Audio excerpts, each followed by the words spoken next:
नमस्कार। आइए हम देखते हैं रूसी क्रांति वाला पाठ में सन 1905 में जो घटना घटित होती है उसको। 1905 में क्या घटना घटित होती है?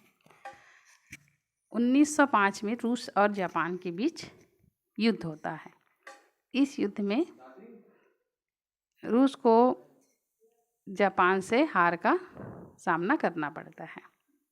तो इसी घटना को हम विस्तार से यहाँ पर पढ़ेंगे कि 1905 में रूस की स्थिति कैसी परिस्थिति बनी।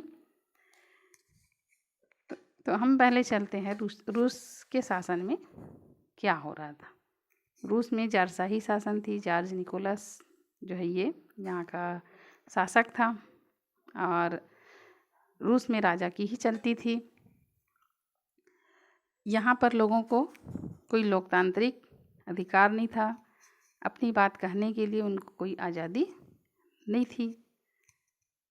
इसी के कारण से फिर लोग क्या है अपने जार के खिलाफ भी होने लगे थे।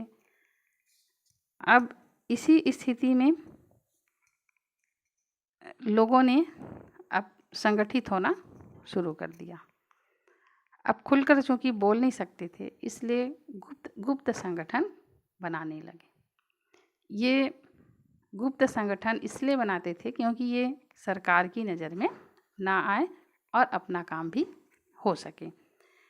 समय समय पर ये गुप्त संगठन में जो शामिल लोग हैं क्या करते थे, आतंकी हमले भी करते थे। आतंकी हमले किसके खिलाफ? जो अधिकारी आतंक फैलाता था, अब जो उनकी बात नहीं सुनता था, निरंकुश ढंग से शासन करता था, इन अधिकारियों के खिलाफ ये हमले करने लगे, उनको मार डालने लगे। तो धीरे धीरे ये गुप्त संगठन आतंकी हमले का रूप धारण भी करने लगे थे। और इसी गुप्त संगठन में जो नाम बना वो साम्यवादी दल है, साम्यवादी है और समाजवादी है, किसानों की क्रांतिकारी पार्टी है, उदारवादों की पार्टी प्रमुख है। ये तो रूस के अंदर की स्थिति है।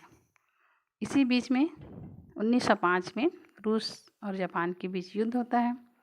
जापान चूँकि एक छोटा देश है और रूस उससे हार जाता है तो रूस की जनता यहाँ पर नाराज़ होती है और अपने शासक के खिलाफ मोर्चा खोल देती है कि एक छोटे से देश से ये हार गए ऐसा करके।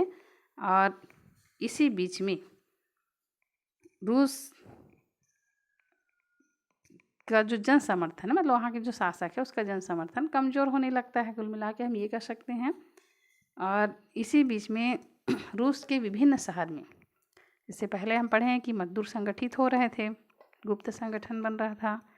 तो रूस के विभिन्न शहरों में मजदूर अपने काम के हालतों के विरुद्ध, मतलब अपने काम के हालत जो वेतन वगैरह इनको कम मिलता था उसके लिए, और रूस में लोकतंत्र स्थापित करने के लिए हड़ताल करने लगे। इसी बीच रूस की राजधानी थी पीटर्सबर्ग, ये रूस की राजधानी थी। तो यहाँ पर मजदूर शांतिपूर्ण जुलूस निकाल रहे थे और जार के महल के सामने गुहार लगा रहे थे, यानी अपनी मांग रख रहे थे कि लोकतंत्र की स्थापना होनी चाहिए और मजदूरों की जो दैनिक स्थिति है इसमें सुधार होना चाहिए। शांतिपूर्ण ये धरना प्रदर्शन कर रहे थे, जुलूस कर रहे थे। तो सैनिक जार के सैनिक क्या करते हैं, इन प्रदर्शनकारियों पर अंधाधुंध गोली चलाना शुरू कर देते हैं।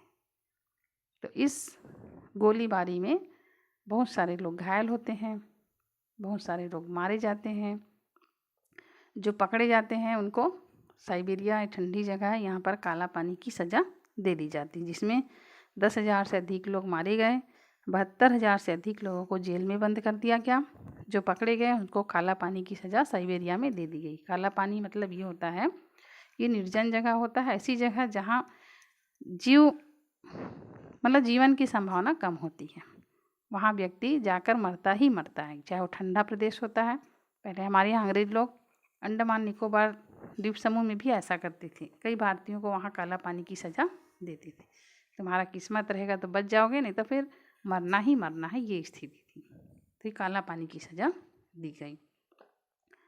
अब इसके विरोध में क्या है, रूस में और क्रांति भड़क गई। जगह जगह और धरना प्रदर्शन शुरू हो गया और लोग जो है अपने शासक के खिलाफ बहुत ज़्यादा नाराज होने लगे।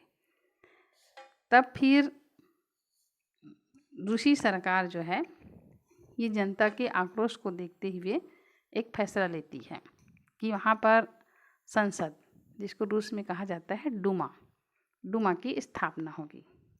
अब ये डूमा संसद की स्थापना कैसे होगी, तो ये अप्रत्यक्ष निर्वाचन तरीके से इसमें सदस्य होंगे और ज़्यादातर डूमा में पहुंचने वाले लोग संपत्तिवान ही थे। कुल मिलाकर लोकतांत्रिक व्यवस्था अभी भी नहीं थी, भले ही संसद की स्थापना की गई। जार को ये अधिकार था कि वो डूमा के प्रस्ताव को कभी भी अस्वीकार कर सकता है, यानी सत्ता अभी भी जार के हाथों में ही बनी रही। भले ही डूमा या संसद बनाया गया था, लेकिन सत्ता अभी भी जार के हाथों में रही। जार अपनी सुविधा अनुसार ही डूमा को जार अपनी सुविधा अनुसार ही डूमा को भी हैंडल करता था, कह सकते हैं, चलाता था और अपने देश को भी चलाता था। ये तो है 1905 की घटना। इसके बाद हम आगे पढ़ेंगे युद्ध और सन 1917 की क्रांतियाँ।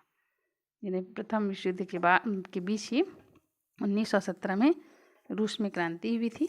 कैसे हुई थी, क्यों हुई थी, जार को अपना गद्दी क्यों छोड़ना पड़ा था, इसको हम अगले वीडियो में पढ़ेंगे।